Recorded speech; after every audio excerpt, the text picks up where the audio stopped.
Friends তো মই আজি বহুত নম্বৰত আহিলোঁ ভিডিঅ'টো ভাবিলোঁ শ্বেয়াৰ কৰোঁ চবকে এতিয়া দেখিছে আৰু কি অৱস্থা হৈ আছে কৰোণা ভাইৰাছৰ কাৰণে চব লকডাউন বন্ধ তো ময়ো ব'ৰ হৈ আছোঁ তোমালোকো চাগে ব'ৰে হৈ আছে কিনো কৰিবা চব বন্ধ ওলাবও নোৱাৰি তো ভাবিলোঁ কিবা এটা ইণ্টাৰেষ্টিং টপিক আজি আমি ডিছকাশ্যন কৰোঁ তো একচুৱেলি মোক বহুত দিনৰ পৰা ভাইটি কেইটামানেও সুধি আছিলে দেই যে মই আজি উপপৰিদৰ্শক মানে ছাব ইন্সপেক্টৰসকলৰ ওপৰতে মেইনলি কওঁ বাৰু যে ট্ৰেইনিঙত সোমোৱাৰ পিছত যে দাদাটো কেনেকৈ দৰমহাটো হয় ট্ৰেইনিঙত থকাৰ সময়ত আৰু ট্ৰেইনিঙৰ পৰা ওলোৱাৰ পিছত কিমান হয় তো আহাচোন আজি আমি এটা ইণ্টাৰেষ্টিং টপিক ডিছকাছ কৰোঁ দৰমহা ষ্ট্ৰাকচাৰটোৰ ওপৰত চেলাৰী ষ্ট্ৰাকচাৰটোৰ ওপৰত আমি কথা পাতোঁ তো এতিয়া কথা হ'ল আমি যদি এক্সামখিনি হৈ যোৱাৰ পিছত গোটেই প্ৰচেছখিনি কমপ্লিট হোৱাৰ পিছত ৰিটেন ক্লিয়াৰ কৰিলা ইণ্টাৰভিউ তোমাৰ মানে ফিজিকেল আৰু computer proficiency test document verification medical test এইখিনি হৈ যোৱাৰ পিছত যোনে ফাইনেল চিলেকশ্যন পাব তো সিহঁতেতো পুলিচ ট্ৰেইনিং কলেজ PTC দেৰগাঁৱত পৰিদৰ্শকসকলৰ ছাব ইন্সপেক্টৰসকলৰ তোমাৰ 12 মাহৰ এবছৰৰ এটা ট্ৰেইনিং হয় তো তোমালোকে জনা উচিত যে ট্ৰেইনিঙৰ সময়ত চৰকাৰৰ পৰা কিন্তু প্ৰত্যেকজন ট্ৰেইনি অফিচাৰে প্ৰত্যেকজন উপপৰিদৰ্শক ছাব ইন্সপেক্টৰ ট্ৰেইনি যোন থাকে তাত ট্ৰেইনিং কৰে PTC দেৰগাঁও তাত তেওঁলোকে এটা দৰমহা পায় তো দৰমহা বুলি নহয় এইটো এটা স্কলাৰশ্বিপ হিচাপত গভৰ্ণমেণ্টৰ পৰা দিয়ে ট্ৰেইনিঙৰ সময়খিনিত তো সেইটো কিমান হয় একচুৱেলি আৰু কেনেকৈ হিচাপবোৰ হয় তো এইটো মই তোমাক একদম ইজিলি ইন আ চমু ৱেত তোমালোকক মই এইটো ক'বলৈ ওলাইছোঁ এতিয়া চাবা মই যেনেকৈ আগতে ভিডিঅ'কেইটাত কৈছোঁ আমাৰ ছাব ইন্সপেক্টৰসকলৰ দৰমহাটো পে' বেণ্ড 2ৰ একদম ছিনিয়ৰ গ্ৰেডটো আহে মানে লাষ্টৰ গ্ৰেড পে'টোত আহে তাৰমানে আমাৰ তোমাৰ বেছিক পে' বুলি এটা বস্তু থাকে বেছিক পে'টো কেনেকৈ তোমাৰ কেলকুলেশ্যন কৰে মই কৈ আছোঁ তোমাৰ চাবাচোন দৰমহা যেতিয়া এডভাৰটাইজমেণ্টত চাবা 14,000 to 49,000 দৰমহা দি আছিলে ছাব ইন্সপেক্টৰসকলৰ আৰু গ্ৰেড পে' আছিল 8,700 তো আমি ট্ৰেইনিঙৰ সময়ত যোনটো পাম সেইটো হ'ল 14,000 আৰু প্লাছ 8,700 যিটো গ্ৰেড পে' মানে 14,000 প্লাছ 8,700 তোমাৰ টোটেল হ'ল তোমালোকৰ 22,700 তো এই 22,700টোৱে ট্ৰেইনিঙৰ সময়ত ছাব ইন্সপেক্টৰসকলে পায় ঠিক আছে তেনেকৈ কনষ্টেবলসকলৰো তোমালোকে উলিয়াই ল'ব পাৰিবা কনষ্টেবলসকলৰ গ্ৰেড পে'টো মোৰ ইমান এটা মনত নাই হয়তো 6,200 টকা আছিলে হ'বলা আৰু ইপিনে 14,000 প্লাছ 6,200 টকা হ'লে হ'ব 20,200 টকা আৰু গ্ৰেড পে'টো তোমালোকে চাই ল'বা যদি 6,200 নহয় তাতকৈ বেছি বা কম হয় সেইটোকে 14,000ৰ লগত প্লাছ কৰিলে তোমালোকে কিমান ট্ৰেইনিঙৰ সময়ত পাবা সেইটো ওলাই যাব আৰু এতিয়া মেইন কথাটো হ'ল তোমালোকে যেতিয়া ট্ৰেইনিং কমপ্লিট কৰিবা 12 মাহৰ ট্ৰেইনিং যেতিয়া কমপ্লিট কৰিবা তাৰপিছত তোমালোকৰ চেলাৰীটো কেনেকৈ কাউণ্ট হ'ব তো এতিয়া মই সেইটোৰ ওপৰত ক'বলৈ গৈ আছোঁ ভালকৈ শুনিবা বস্তুটো তাত তোমালোকৰ এই বেছিক পে' যিটো থাকিব তোমালোকে 1 বছৰ ট্ৰেইনিঙত থাকোঁতে যিটো 22,700 পাবা সেইটোতো পাবাই প্লাছ এটা ডেয়াৰনেছ এলাউঞ্চ বুলি এটা বস্তু থাকে DA বুলি এটা বস্তু থাকে এইটো চৰকাৰে চেণ্ট্ৰেল গভৰ্ণমেণ্টে আৰু ষ্টেট গভৰ্ণমেণ্টে এইটো দিয়ে এইটো DAটো এইটো কাৰণেই দিয়ে যেনেকৈ আমাৰ বস্তুবোৰ দৈনন্দিন লাইফত ডেইলি লাইফত আমাৰ বাঢ়ি যায় যেনেকৈ ধৰা ফৰ এক্সাম্পল ধৰা তুমি 2 মাহৰ আগত যদি আলু পিঁয়াজ 20 টকা কেজি কিনি আছিলে এতিয়া হয়তো 25 টকা হৈ যাব পাৰে বা যিকোনো বস্তু পেট্ৰল যদি 70 টকা আছিলে এতিয়া 75 টকা লিটাৰ হয় তো সেই দামবোৰ যেনেকৈ বাঢ়ি যায় সেই দামটো বঢ়াৰ লগত চেলাৰীটো মিলাই ৰাখিবৰ কাৰণে গভৰ্ণমেণ্টে ডেয়াৰনেছ এলাউঞ্চ DA বুলি এটা দিয়ে এতিয়া কাৰেণ্টলি আমাৰ ডেয়াৰনেছ এলাউঞ্চ চলি আছে 17% তো তুমি ভাবিলা আজিৰ দিনত যদি তুমি ট্ৰেইনিং কমপ্লিট কৰি চাকৰিত আছা মই আজিৰ দিনৰ হিচাপত কৈছোঁ তো সেই 17%টো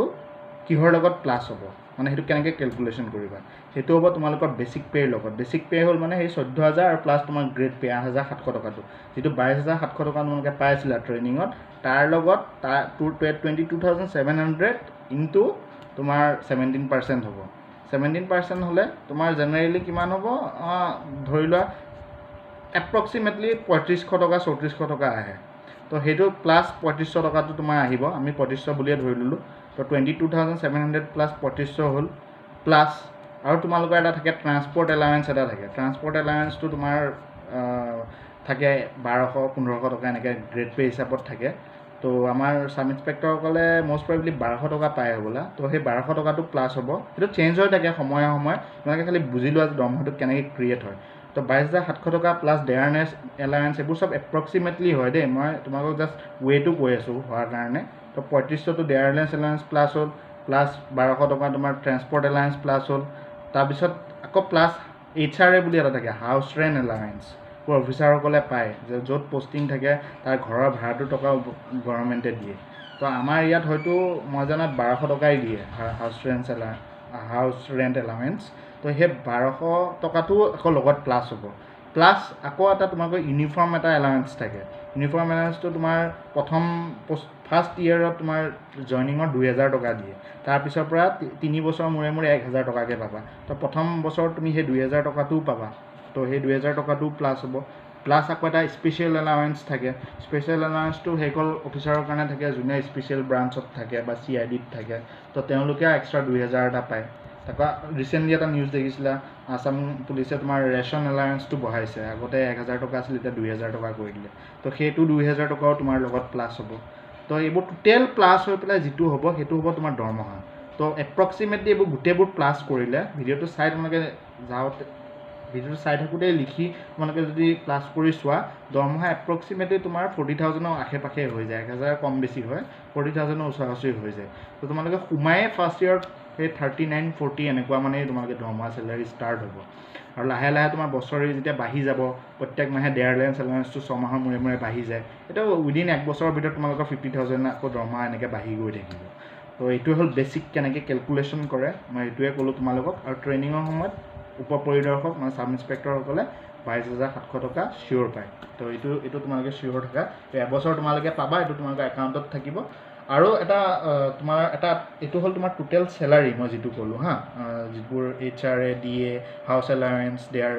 তাৰপিছত স্পেচিয়েল এলাউৱেঞ্চ ৰেচন এলাউৱেঞ্চ তাৰপিছত তোমাৰ ইউনিফৰ্ম এলাউৱেঞ্চ এইবোৰ চব ধৰি তোমাৰ যিটো হ'ল এইটো হ'ল তোমাৰ টোটেল চেলাৰী এতিয়া আহিলে আমাৰ হাতত কিমান থাকিব ইন হেণ্ড চেলাৰী এতিয়া তোমালোকে জানা গভৰ্ণমেণ্টৰ নটিফিকেশ্যন মতে 2004 পিছত যিকোনো সব ষ্টেটতে চেণ্ট্ৰেল গভৰ্ণমেণ্টৰ এটা নটিফিকেশ্যন আছে 2004 পিছত যিবোৰ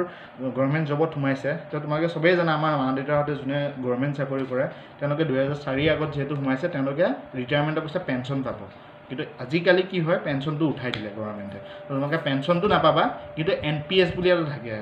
NPS এটা ফাণ্ড থাকে তাত পইচাবোৰ মানে তোমাৰ এটা মান্থলি এটা ডিডাকশ্যন হয় এই পইচাটো মাহে মাহে তোমালোকৰ কাটিব কাটি পেলাই ৰিটায়াৰমেণ্টৰ পিছত একেবাৰে দি দিব সেইটো মানে আগতে যেনেকৈ দেউতাতে মাহে মাহে ধৰা পালেহেঁতেন পেঞ্চনটো কিন্তু আমি একেবাৰতে সেই পইচাটো পাম তো সেইটো সেই টোটেল চেলাৰীৰ পৰা কিবা এটা পাৰ্চেণ্ট NPSত কাটি দিয়ে তো মষ্ট প্ৰবেবলি সব মিলি কৰি আমাৰ 3-4 হাজাৰ টকা কিবা এটা কাটি দিয়ে NPSৰ কাৰণে তো ইমান একজেক্ট নহয় এইটো কেলকুলেশ্যন কৰিলে গম পাবা মই তোমালোকক জাষ্ট ষ্টেপবোৰ কৈ আছোঁ কেনেকৈ হয় তো আল্টিমেটলি ইন হেণ্ড চেলাৰীটো আকৌ বেলেগ বস্তু তোমাৰ এতিয়া টোটেল চেলাৰী যেনেকৈ এপ্ৰক্সিমেটলি 40,000 ওলাইছে প্ৰথম মাহটোত চাকৰি জইনিঙৰ পিছত ট্ৰেইনিং কমপ্লিট কৰাৰ পিছত ট্ৰেইনিং কৰি থকালৈকেতো 22,700 পাবাই তো সেই 40,000ৰ পৰা তুমি মিনিমাম 3,000 বা 3,500 টকা তুমি মাইনাছ কৰিব লাগিব মানে আল্টিমেটলি তুমি 35,000-36,000 দৰমহা এজন উপ পৰিদৰ্শক বা চাব ইন্সপেক্টৰ হ'লে ইন হেণ্ড চেলাৰী তুমি 35,000-40,000 টকা তোমাৰ একাউণ্টত সোমাব তো এইটোৱে হ'ল মেইন চেলাৰী আৰু কনষ্টেবলসকলৰ অকণমান কম থাকে টোটেল চেলাৰী তেওঁলোকৰ ইন হেণ্ড চেলাৰী চব কাটি কুটি হয়তো 28-29 এনেকুৱা থাকে 7,000-8,000 টকা উপ পৰিদৰ্শক মানে চাব ইন্সপেক্টৰসকলতকৈ কম থাকে তো এইটোৱে হ'ল ষ্টেপ বাই ষ্টেপ প্ৰচেছখিনি কেনেকৈ আমাৰ চেলাৰীবোৰ কেলকুলেট হয় তো আৰু এইটো সময়ৰ লগত আকৌ মই কৈছোঁ চেঞ্জ হৈ থাকিব এতিয়া মই আজিৰ দিনটোতহে তোমালোকৰ এই চেলাৰীৰ কথাটো কৈছোঁ কাৰণ ডেয়াৰনেছ এলাউৱেঞ্চ DA বা HRA হাউচ ৰেণ্ট এলাউৱেঞ্চ এইবোৰ সময়ে সময়ে চেঞ্জ হৈ থাকে হয়তো 6 মাহৰ পিছত তোমাৰ চেলাৰীটো আমিতো এনেও চাকৰি সোমাওঁতে আমাৰ 2021 হৈ যাব যদি আমি চবেই চিলেক্ট হওঁ ময়ো চিলেক্ট হওঁ তেতিয়া এবছৰ পিছত সেইটো ডেয়াৰনেছ এলাউৱেঞ্চ যিটো DA আছিল তেতিয়া মই তোমালোকক 17% কৈছোঁ সেই 17%টো হয়তো নেক্সট ইয়েৰলৈ সেইটো 40%টো হৈ যাব বাঢ়ি কাৰণ প্ৰত্যেক 6 মাহ 4 মাহৰ মূৰে মূৰে এইটো 5% 6%কৈ বাঢ়ি থাকে এইটো ৰিচেণ্টলি নৱেম্বৰত বাঢ়িছিলে সেইটো কাৰণে এতিয়া 17% হৈ আছে 2019 অক্টোবৰলৈকে কিন্তু এইটো 12% আছিলে তো এইটো সব ফাইনেন্স ডিপাৰ্টমেণ্টৰ ওপৰত ডিপেণ্ড কৰে চ' তোমালোকে in hand salary 36,000 first join কৰা ফাৰ্ষ্ট মাহতে ধৰা বহুত ভাল চেলাৰী হয় ফাৰ্ষ্ট মাহত দৰমহা চবৰে কম থাকে এজন IAS অফিচাৰ বা এজন IPS অফিচাৰেও প্ৰথম মাহত চেলাৰী 49-50,000হে পায় তো তোমালোকে এইটো ভাবিব নালাগে ইমান কম চেলাৰী এইটো নহয় প্ৰথম মাহত চবৰে তুমি সোমাইছেহে জাষ্ট সোমায়ে যদি 35-36 তুমি ইন হেণ্ড পাই আছা তুমি এবছৰ ভিতৰত এইটো এনেও 50 ক্ৰছ কৰিব চেলাৰীটো মেইন নহয়, চেলাৰী জাষ্ট ষ্টেপকেইটা মই ক'লোঁ, তোমালোকে কিমান কষ্ট কৰি এতিয়া সেই পজিশ্যনটোলৈকে যাব পাৰা, এক্সামবোৰ হয় ভালকৈ কৰিব পাৰা, সেইটো বহুত ইম্পৰ্টেণ্ট। আৰু এতিয়া এনেও চব বন্ধ, আমি ঘৰৰ ভিতৰতে আছোঁ, তো আমি প্ৰিপেৰেশ্যন কৰি যোৱাই ভাল। ৰাদাৰ আমি এইটো ভাবিব নালাগে যে কেতিয়া এডমিট আহিব কেতিয়া নাহিব, সেইটো তেওঁলোকৰ চিন্তা, তেওঁলোকক কৰিব দিয়া, কেতিয়া এডমিট আহে কেতিয়া কি কৰে। আমি আমাৰ কামটো কৰি গ'লে হ'ল, প্ৰিপেৰেশ্যনটো ভালকৈ কৰি গ'লে হ'ল। মই প্ৰিপেৰেশ্যন কৰি আছোঁ, তোমালোকেও ভালকৈ কৰি যোৱা। তোমালোকৰ যাতে সেই বস্তুটোৰ ওপৰত এটা তোমালোকৰ